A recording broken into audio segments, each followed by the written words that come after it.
Hola a todos, bienvenidos a Nepantlatoli, netas, rugidos y metáforas del abuelo jaguar. Los saluda Nool Balam, el abuelo jaguar, les da la bienvenida, recordándoles que en Nepantlatoli los niños del sexto sol somos testigos de un cambio de era. Hoy, martes 5 de noviembre de 2024, el día que han sido las elecciones en los Estados Unidos, y que muy oportunamente siempre en la cultura, anticultura, en la incultura del madruguete, la tremenda corte elige exactamente el día de las elecciones de Estados Unidos para decidir si van a considerar ellos aceptar o no la reforma judicial, teniendo en cuenta que no tienen las facultades de hacerlo. Ya para estas horas se sabe que ellos mismos, con sus reglas, decidieron no hacer lo que de cualquier manera no podían hacer. Esto me huele o me recuerda al rey del Principito, ¿no? O sea, te ordeno que hagas la reforma judicial, ¿no? O la permito cuando no tenía por qué no permitirla, porque no era su facultad. Bueno, esto lo he intitulado Vivir de las fallas en vez de los fallos.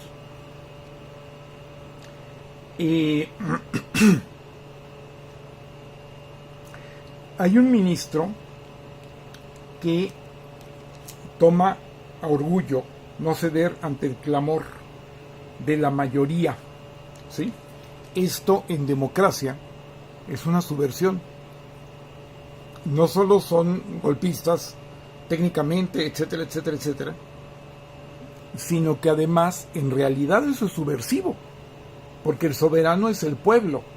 Entonces no procede que ellos tengan a bien decir, no vamos a, nada más le faltó decir chusma, ¿no? No vamos a aceptar que nos imponga nada la chusma. Pero realmente esto revela pues cómo han vivido fuera de la realidad y cómo era un poder que precisamente estando por fuera de la elección popular pues vive totalmente en otro planeta, ¿no? Es el asunto y es el ejemplo esto de la tremenda corte, de lo que yo llamo en las metáforas, una de mis primeras metáforas y que muy socorrida, que fue los paradigmas paralelos, ¿no?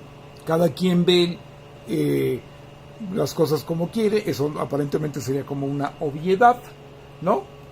Pero ¿por qué son paralelos? Porque muchas veces yo lo veo de una manera, otra persona lo ve de otra, no nos comunicamos y obramos o hablamos o vivimos de acuerdo a nuestro paradigma, pero sin percatarnos que el otro tiene una visión radicalmente contraria, diferente, etcétera, etcétera, ¿no? Y que pues es precisamente el problema. Ahora, ¿cuál es la novedad de los paradigmas paralelos? Porque sería así como que pues el Nool Balam se inventó una obviedad. La novedad es que quien decide eso, como viene en el libro del Alicia en el País de las Maravillas, es sí, el que tiene el poder. Entonces el problema de que cada quien tenga su visión, aparte de una serie de cosas que se pueden comentar, es que se impone de aquel que tiene el poder, no la razón, no la justicia, no la verdad, que a través de la democracia se pueden conjuntar en la razón y el poder, la justicia y el poder, y eso es lo que estamos haciendo con la reforma poder judicial. Eso es otra cosa, pero ellos han vivido fuera de esta realidad, y es que es lo mismo. Hace muchos años, y lo repetiré cada vez que venga el caso, hubo elecciones. Unas personas llegaron al Senado, que todavía estaba en la calle de Jicotencatl. Una muchachilla joven llegó a senadora. Había unas personas protestando allí. Jueguen ustedes que por una causa muy válida. La protesta de los empleados de la tremenda corte es una cosa muy disímbola, ¿no? Que se ha aprovechado de que todas las causas normalmente cuando protestan son justas, entonces ellos también protestan para meterse como la rata en medio de las ardillas, y ya les contaré esa anécdota alguna vez. Entonces, llegó y esta persona elegida como senadora decía que esa bola de nacos, indios jodidos, etcétera, etcétera, etcétera, ¿qué estaban haciendo allí? Fuchi, literalmente. O sea, no tenía ni idea de qué estaba haciendo, ni idea de lo que había sido ser electa a lo mejor era plurinominal, ¿no? Senadora, ni en qué país vivía, ni que esa es una actitud política, ¿no? Que no es una actitud política, sino que está en política no puedes hacer eso. Bueno, viven en esa otra realidad y estos de la tremenda corte están exactamente así, ¿no? Realmente en otro planeta, o sea, por donde lo veas, por el lado de la corrupción, por el lado de la desubicación, por el lado de vivir en el pasado y llamarse corte, por el lado de que toman los privilegios como derechos, pero desde luego que no los comparten con la gente, por cualquier lado están fuera de la realidad. Y esto, bueno, pues gritaba que era necesario que hubiera esta reforma y cada vez se plantea más. Además, insisto, a mí se me hace que esta es la 5T, ¿no? O la 4T bis es otra reforma, otra transformación aparte de las otras 4 y seguiremos con las que sean. Pero definitivamente no lo veíamos, esa es la verdad. Y esta es una reforma aparte, esta es una transformación aparte, la reforma es una transformación aparte y tenemos que ver que mientras más se comportan como se comportan es más necesario que haya sido, ¿no? Y que esté siendo y que va a ser porque van a seguir poniendo piedras en el camino, ¿no? O sea, porque además es una petición de principio tras otra. Ellos no tenían que haber admitido eso. Lo ponen en sus propias reglas y pierden. Ahora sale supuestamente, ya veremos qué tanto van a repetir esto o si lo van a dejar por la paz, pero sería nomás por ahora, porque no podríamos decir que un recurso, entre comillas, por falso que sea, lo vayan a abandonar totalmente. Bueno, entonces no, ya no era la reforma de los 8 votos, sino de una mayoría simple, pues ya tenían 6, ¿no? Ahora, una cosa, eso es absurdo, pero además hay otro punto. La reforma de la mayoría simple se plantea cuando los ministros bajen a 9, que ahorita hay 11. Entonces ellos, y que ni siquiera el brillante, que realmente es muy brillante, Eduardo Andrade, que resultó ser, después de ser periodista por aquel periodista deportivo de nuestra casi infancia, juventud, ahora resulta que es realmente un jurista muy brillante, él planteó una cosa, pero que se puede explicar más directamente, ¿no? Cuando ellos aluden a la mayoría simple de que, pues no ganamos por los 8, pero ganamos por los 6, ¿no? Eso es un error, porque los 6 serían válidos si se admitiera la reforma. Entonces, su legismo barato, cínico, descarado, ¿verdad? No tiene límite, porque entonces toman la reforma que está negando para decir que en base a esa reforma que están negando tienen los votos apropiados para negar la reforma. O sea, realmente hasta parece un juego de palabras, son de un cinismo total, ¿no? Y ellos mismos se ranquearon en una competencia que no les iba y la perdieron y siguen aferrados a no perder. Esto realmente, para ver si los vamos a entender, que es como si hubiera cuando dice, por ejemplo, que se necesita una mayoría calificada para hacer algo. A ver, yo tendría una analogía, es como en estas finales con los negocios del fútbol, que ya no son de un solo partido, ¿no? No sé si llegan a 3 o cuando menos 2 partidos, y ya se sabe y todo el mundo sabe el marcador total o cuando se hace el final por penaltis, ¿no? Ya se sabe cuando se ganó, ¿no? Muchas veces en el final por penaltis, cuando ya no hay opción a que el otro pueda ganar, ya se levanta la victoria, ya no diga, pero es que no tiramos el último, ya no iba a afectar el resultado. O bien en el caso de las victorias en finales son más de un juego, ya se sabe que no depende del resultado de un juego, sino de los dos, de la cantidad de goles o como sea. Y una vez que eso se ha pactado, ya no hay vuelta de hoja. Entonces supongamos que había una final a 2 partidos y entonces ganas el último, pero por el total de goles de habiendo perdido el primero, ya perdiste. Está pactado, ya, no hay discusión.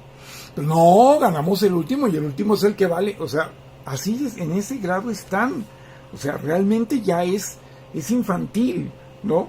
El problema es que haya gente que lo siga. Eso es lo que realmente a mí verdaderamente me preocupa, porque ellos no tienen vergüenza y son capaces de decir lo que sea, pero cómo hay gente que los pueden decir, ¿no? Y hay un asunto muy importante: ellos jamás les tocó hacer la ley, punto, ¿no? Y aquí y son totalmente golpistas, y aquí hay un aspecto muy importante. A la tremenda corte, que ojalá algún día vuelva a ser, y ya no debería llamársele corte, ojalá también se le cambie el nombre, a ese tribunal máximo, como se le deba llamar, no le toca hacer la ley, punto. Así como al ejército, no, aunque sea el instrumento del monopolio de la violencia, así se solía llamar, del gobierno, no le toca decidir dónde la ejerce, punto, ¿sí? Por eso esa situación de que se va a militarizar el país, no sé qué, no, si el presidente es civil, el país no está militarizado, ya, o sea. Pero en ese sentido, acá también esta cuestión: a ellos no les toca hacer la ley, sino aplicarla, punto. Si ellos quieren hacer la ley, es golpe de Estado. Si el ejército quiere decidir dónde va a ejercer la violencia por encima de la presidencia de la República, que es su comandancia suprema, es golpe de Estado, punto. O sea, no hay más que eso. O sea, el asunto es que tenemos que ver, ¿no? Que hay una afectación grave de algo así como el sentido común de las personas. El rescate de la Cuarta Transformación ha sido en gran parte el rescate del sentido común, porque esto de decir, hay muchas verdades, muchos sentidos comunes, cuidado, porque verdades no hay más que una. Sentido común sí podríamos decir, como yo lo he planteado, pues depende de qué comunidad estemos hablando, ¿no? El sentido de qué comunidad. Pero siempre lo que ha venido a hacer el neoliberalismo y todo eso, utilizan ese tipo de planteamientos pues con pésimas intenciones y con muy malos resultados, ¿no? Entonces también tenemos que pensar, hay un sentido común, es el de la mayoría de la gente, y en base a eso nos tenemos que mover, porque si permitimos que haya estas malversaciones, pues vamos a como siempre, a acabar mal, ¿no? Y ahora, el asunto de que se empieza a manejar, que debería haber como un criterio externo, ¿no? En primer lugar, que todos estos abogánsters convertidos en el Poder Judicial, desde los ministros a todos los que están en contra de la reforma, fueron formados en una idea de que la ley decía una cosa, pero había un criterio discrecional no escrito, que es el del poder, que es el de la oligarquía, que es el que priva. Esto es aquella viejísima lección, ¿no? De que del contador público, ¿no? ¿Cuál es el mejor contador público? El que cuando le preguntan qué son 2 más 2, el contador público dice lo que diga el jefe. Así están ellos, lo que les diga el jefe. ¿Cuál es su jefe? La oligarquía nacional, extranjera, Estados Unidos. Ya, o sea, y ellos están, y la ley no importa, están por encima de la ley, porque hay, y así fueron deformados. Y esas son las escuelas con mentalidad privada, aunque puedan ser las universidades públicas, y lo digo con vergüenza por la Universidad Nacional donde estudié, que no estudié Derecho, y que estábamos pegaditos a leyes, pero a Derecho, a la Facultad de Derecho, pero afortunadamente no se nos pegó lo malo, y el planteamiento se da en ese sentido de que es una discrecionalidad muy antidiscreta, ¿no? Por la cual deciden, y que además no se sabe qué es. Yo de joven ya lo había planteado, y es una de mis primeras reflexiones por algo, de que es como si estuvieran como si hubiera una emisoria radial que emitiera, no sé, una señal, unos programas, ¿no? Pero solamente algunos tenían el radio. Estamos pensando de hace muchos años, yo soy de mucho antes de las computadoras, ¿no? Algunos oyen esa frecuencia, a eso yo me refería con frecuencia, oyen ese canal que les está diciendo algo que los demás no sabemos, esa es la élite.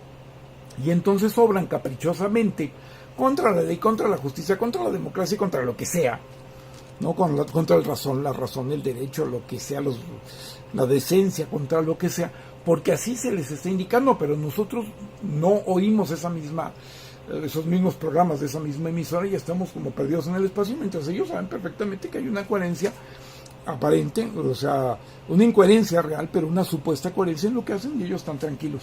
Así es como se manejan. Entonces ahora se ha sacado que si la Corte, primero que